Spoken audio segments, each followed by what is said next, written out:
పశ్చిమాసియా యుద్ధం హోటల్ రంగంపై తీవ్ర ప్రభావం చూపిస్తోంది. వార్ ఎఫెక్ట్ ఏపీపై కూడా ఉంటున్నారు విశాఖలో హోటల్ మర్చెంట్ అసోసియేషన్ అధ్యక్షుడు బాలకృష్ణ. రాష్ట్ర ప్రభుత్వం వాణిజ్య సిలిండర్ల కొరత లేదని చెప్పినప్పటికీ బ్లాక్ మార్కెట్ స్పీడ్ అందుకుందని ఆందోళన వ్యక్తం చేస్తున్న బాలకృష్ణతో విశాఖ ఐ న్యూస్ ప్రతినిధి రాజు ఫేస్ టు ఫేస్. పశ్చిమాసియా దేశాల్లో యుద్ధ వాతావరణ నేపథ్యంలో భారతదేశం మీద దీని ప్రభావం తీవ్రంగా కనిపిస్తుంది. ఇప్పటికే గ్యాస్ ధరలు అయితే కేంద్ర ప్రభుత్వం పెంచిన నేపథ్యంలో ఇది వినియోగదారుల మీద కొంత భారాన్ని పడుతున్న నేపథ్యంలోనే తాజాగా అటు చెన్నై, ముంబై, కలకత్తాతో పాటు బెంగళూరులో కూడా హోటల్స్ అయితే మూతపడుతున్న పరిస్థితి కనిపిస్తుంది. ముఖ్యంగా కమర్షియల్ గ్యాస్ని విడుదల చేయడంలో కొన్ని ఆంక్షలు అయితే కేంద్ర ప్రభుత్వం ప్రకటించిన నేపథ్యంలో హోటల్స్ మర్చెంట్స్ అందరూ అసోసియేషన్ అందరూ ఆందోళన వ్యక్తమవుతుంది. గ్యాస్ కొరత వల్ల వ్యాపారాలు సాగు, హోటల్స్ మూసుకోవాల్సిన పరిస్థితి ఏర్పడుతుంది. పర్యాటకంగా అభివృద్ధి చెందుతున్నటువంటి ప్రముఖ నగరం అయినటువంటి విశాఖపట్నంలో హోటల్స్ పరిస్థితి ఏ విధంగా ఉంది, హోటల్ మర్చెంట్స్ అసోసియేషన్ ఏమంటున్నారు? మనతో పాటు విశాఖపట్నం హోటల్స్ మర్చెంట్స్ అసోసియేషన్ అధ్యక్షులు బాలకృష్ణ ఉన్నారు. సో చెప్పండి, గత 4 రోజులుగా కూడా భారతదేశంలో గ్యాస్ కొరత అయితే ఏర్పడుతుందని చెప్పి ప్రచారం జరుగుతుంది. ఇది ముఖ్యంగా హోటల్స్ రంగం మీద దీని ప్రభావం ఎలా ఉండబోతుంది? నమస్తేనండి. ఇది గత 4 రోజులుగా కాదండి, మనకి యుద్ధం ఎప్పుడైతే స్టార్ట్ అయిందో, యుద్ధం స్టార్ట్ అయిన ఒక 4 రోజుల తర్వాత మాకు వైజాగ్లో ఉన్న ఈ గ్యాస్ ఏజెన్సీస్ వాళ్ళు కాల్ చేశారండి. కాల్ చేసి మా దగ్గర నిల్వలు ఒక 4 రోజులకు సరిపడానే ఉన్నాయి, ఆ తర్వాత మీకు సుమారు సోమవారం నుంచి మంగళవారం నుంచి ఆ తర్వాత గ్యాస్ దొరికే పరిస్థితి లేదండి వాళ్ళు మాకు ముందుగా చెప్పారండి. చెప్తే మీరు ఇలా సడన్గా మీరు గ్యాస్ ఇవ్వలేము అంటే అది వేరే ఐటెం కాదు కదండి, మాకు ఎక్కడ పడితే అక్కడ దొరకడానికి ఈ గ్యాస్ అనేది మీరు ఇవ్వకపోతే మేము చాలా ఇబ్బంది పడతాము అని వాళ్ళతో చెప్పడం జరిగిందండి. అప్పుడు వాళ్ళు చెప్పింది ఏంటంటే, ఇది యుద్ధ కారణంగా ఇంతకుముందు మనకి ప్రతిరోజు కూడా వైజాగ్కి 3 షిప్స్ వచ్చేవండి. ఇప్పుడు వచ్చేసరికి 3 రోజులకు ఒక షిప్ వస్తుంది. దానివల్ల మనకి ఎల్పిజి ఓన్లీ డొమెస్టిక్ వరకు ఫిల్లింగ్ అవుతుంది, కమర్షియల్ గ్యాస్లు ఫిల్లింగ్ అవ్వట్లేదు. దానివల్ల మేము సప్లై చేయలేకపోతున్నామండి. ఇది మీరు అర్థం చేసుకోండి, మా వ్యాపారాన్ని మేము బాగొట్టుకోం కదా అని వాళ్ళు చెప్తున్నారండి. భారతదేశం మొత్తం మీద కూడా కొన్ని లక్షల మంది కూడా ట్రావెల్ చేస్తూ ఉంటారు. మనకి గ్యాస్ కొరత కనుక ఇంతే ఉంటే ఇది మాకు చాలా ఇబ్బందికరమైన వాతావరణం అండి. గవర్నమెంట్ అయితే ఇప్పుడు ప్రకటించి 50 రోజుల వరకు, 50 నుంచి 55 రోజుల వరకు కూడా గ్యాస్ కొరత ఉండదు, భయపడాల్సిన పరిస్థితి లేదంటూ కూడా ఒక ప్రకటన అయితే విడుదల చేసింది. కానీ ఎందుకు ఈ కొరత అనేది ఏర్పడుతుంది? మీడియా సపోర్ట్ వలన ఇది మనకి ఆంధ్రప్రదేశ్ గవర్నమెంట్, మన సివిల్ సప్లైయర్స్ నాదెండ్ల మనోహర్ గారు మినిస్టర్ గారు వెంటనే కూడా రియాక్ట్ అయ్యి మాకు వైజాగ్లో ఎలాంటి ఇబ్బంది లేకుండా చూడాలని వెంటనే కలెక్టర్ ఆఫీస్కి కాల్ చేసి మాట్లాడారండి. అలాగనే మా ఆంధ్రప్రదేశ్ స్టేట్ అసోసియేషన్ వాళ్ళు నిన్న సివిల్ సప్లైయర్స్ ఎండి గారు అయిన ఢిల్లీరావు గారు, డైరెక్టర్ అయిన శ్రీవాసు నూపూరి గారిని నిన్న కలవడం జరిగిందండి. వాళ్ళు కూడా ఎటువంటి ఇబ్బంది లేదండి, మిగతా స్టేట్స్లో ఏమైనా ఇబ్బంది ఉందేమో మనకు తెలియదు కానీ మన ఆంధ్రప్రదేశ్లో ఏ విధమైన ఇబ్బంది లేదండి, మీరేమి భయభ్రాంతులకి చెందాల్సిన అవసరం లేదు అని వాళ్ళు చెప్పారండి.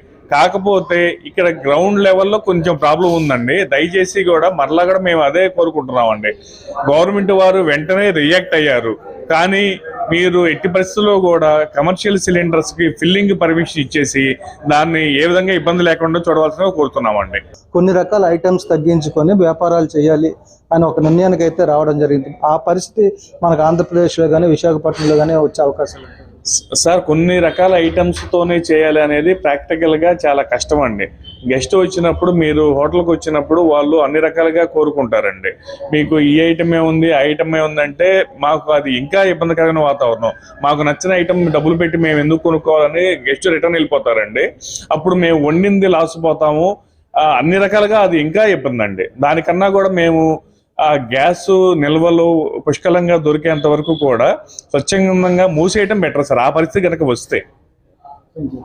ఇది మొత్తంగా చూసుకుంటే ఏదైతే రాష్ట్రంలో ప్రస్తుతం పరిస్థితి అంత దారుణంగా లేదు, రాబోయే రోజుల్లో ఉండొచ్చు అని చెప్పి అనుమానం వ్యక్తం చేస్తేనే, మరోవైపు అదే పరిస్థితి ఏదైతే చెన్నై, ముంబై, కలకత్తా ఇలాంటి ప్రాంతాల్లో ఏదైతే ఇప్పుడు నిర్ణయాలు తీసుకుంటున్నారో అటు తెలంగాణలో కానీ అలాంటి నిర్ణయాలు తీసుకోవాల్సి వస్తే హోటల్స్ మూసుకోవడం తప్పితే మరో పరిస్థితి లేదు. అదేవిధంగా రాష్ట్ర ప్రభుత్వం కూడా ఇప్పటికే అధికారులకైతే ఆదేశాలు ఇచ్చింది, కానీ వాస్తవంగా దానికి విరుద్ధంగా కూడా ఇక్కడ పరిస్థితులు ఉండే అవకాశాలు ఉన్నాయని చెప్పి బాలకృష్ణ ఆందోళన వ్యక్తం చేస్తున్న పరిస్థితి. వీడియో జర్నలిస్ట్ శివశంకర్తో రాజు, ఐ న్యూస్, విశాఖపట్నం. యుద్ధం కారణంగా గుంటూరులో గ్యాస్ కొరత నెలకొంది. దేశంలో తగినంత గ్యాస్ బండలు లేకపోవడంతో ప్రజలు తీవ్రంగా ఇబ్బందులు పడుతున్నారు. అటు కమర్షియల్ గ్యాస్ కొరత ఉండడంతో హోటళ్లు మూసివేయాల్సిన పరిస్థితి ఏర్పడుతుందని నిర్వాహకులు ఆందోళన చెందుతున్నారు. గుంటూరులోని హోటల్స్ అసోసియేషన్స్ కలెక్టర్కు వినతి పత్రం అందించింది. కేంద్ర ప్రభుత్వం గ్యాస్ కొరత లేదని చెప్తున్నా కానీ గ్యాస్ ఏజెన్సీలు మాత్రం సిలిండర్లు లేవని చెప్తున్నాయని హోటల్ నిర్వాహకులు అంటున్నారు.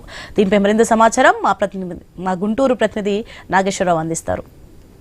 ఏదైతే పశ్చిమ ఆసియాలో జరుగుతున్న యుద్ధం కారణంగా మొత్తంగా గుంటూరును కూడా ఈ యొక్క ఏదైతే గ్యాస్ కొరత అయితే తాకినట్టుగా మనకు తెలుస్తుంది. మొత్తంగా ఏదైతే కమర్షియల్ గ్యాస్ బండలకు సంబంధించి చాలా ఇబ్బందికరమైన పరిస్థితులు తలెత్తుతున్నాయని కూడా ఇప్పటికే ఆల్రెడీ పలు రాష్ట్రాల్లో హోటల్స్ బంద్ చేసిన పరిస్థితి అయితే, హోటల్స్ క్లోజ్ అయిన పరిస్థితి అయితే ఉంది. అలాంటి పరిస్థితి గుంటూరులో కూడా తలెత్తబోతుందని హోటళ్ళ యజమానులు అయితే ఆందోళన వ్యక్తం చేస్తున్నారు. ఎందుకంటే గ్యాస్ కొరత ఏర్పడితే హోటల్లో నడపలేమనేది గ్యాస్ ఏదైతే హోటల్ యజమానులు చెప్తున్న పరిస్థితి. ఈ యొక్క గ్యాస్ సిలిండర్లు, కమర్షియల్ గ్యాస్ సిలిండర్లకు సంబంధించి హోటల్లో ఏ విధంగా ఉంది ఏంటనేది కూడా మనం హోటల్ మేనేజర్ గారిని అడిగి తెలుసుకునే ప్రయత్నం అయితే చేద్దాం. సార్ చెప్పండి, ప్రస్తుతం పశ్చిమాసియాలో యుద్ధం మూలంగా గ్యాస్ కొరత ఏర్పడింది అంటున్నారు. కొన్ని బెంగళూరు, చెన్నై, ఇలా హైదరాబాద్ కొన్ని హోటళ్ళు కూడా క్లోజ్ చేశారని చెప్పి చెప్తున్న పరిస్థితి అయితే ఉంది. అలాంటిది మన గుంటూరులో ఎలా ఉంది? అసలు గ్యాస్ కొరత మన గుంటూరులో ఉందా లేదా? అసలు ఏంటి పరిస్థితి? మీకు గ్యాస్ ఎలా అందుతుంది ప్రస్తుతానికి? ఖచ్చితంగా అండి, గుంటూరులో కూడా ఈ సమస్య అనేది ఏర్పడింది. నిన్న మొన్న అయితే లేదు, కానీ ఈరోజు నుంచి మాకు కూడా ఆ సమస్య అనేది ఎదురయ్యింది. మేము రెగ్యులర్గా 8 సిలిండర్లు అనేది వేయించుకుంటాం, కానీ ఈరోజు గ్యాస్ బుక్ చేసుకుంటే మాకు 2 సిలిండర్లు మాత్రమే ఇచ్చారు. ఏంటని ఏజెన్సీ వాళ్ళని అడిగితే వాళ్ళు మాకు గ్యాస్ దొరకడం లేదని, పైనుంచి మాకు సిలిండర్లు రావడం లేదు, మీరు అడ్జస్ట్ చేసుకోవాల్సిందని అని చెబుతున్నారు. మరి కేంద్ర ప్రభుత్వం నిన్న చూసినట్లయితే మనకి ఎలాంటి ఇబ్బంది లేదు, మేము 10 LPG కూడా పెంచడం జరిగిందని చెప్పారు. మరి మధ్యలో ఉన్నటువంటి ఏజెన్సీస్ వారు ఏమన్నా ఇబ్బందికర పరిస్థితులు సృష్టిస్తున్నారేమో అని ఒక ప్రభుత్వం వారు చర్య తీసుకోవాలి. మరి హోటల్లో అయితే ఖచ్చితంగా ఇబ్బందికర పరిస్థితి అయితే ఉందండి.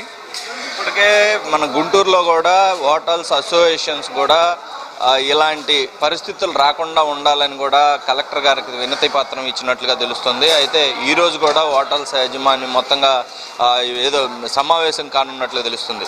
ఎందుకు సమావేశం, ఏంటి అసలు?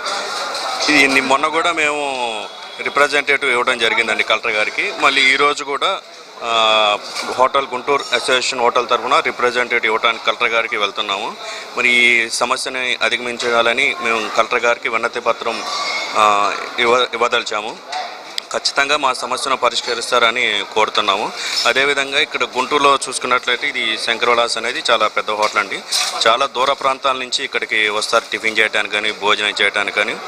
మరి అలాంటి కస్టమర్లు ఇబ్బంది పడకూడదు అంటే మనం ఖచ్చితంగా మాకు గ్యాస్ సరఫరా అనేది కావాలి. మరి ఈ హోటల్ మీద 100 కుటుంబాలని బ్రతుకుతున్నాయండి.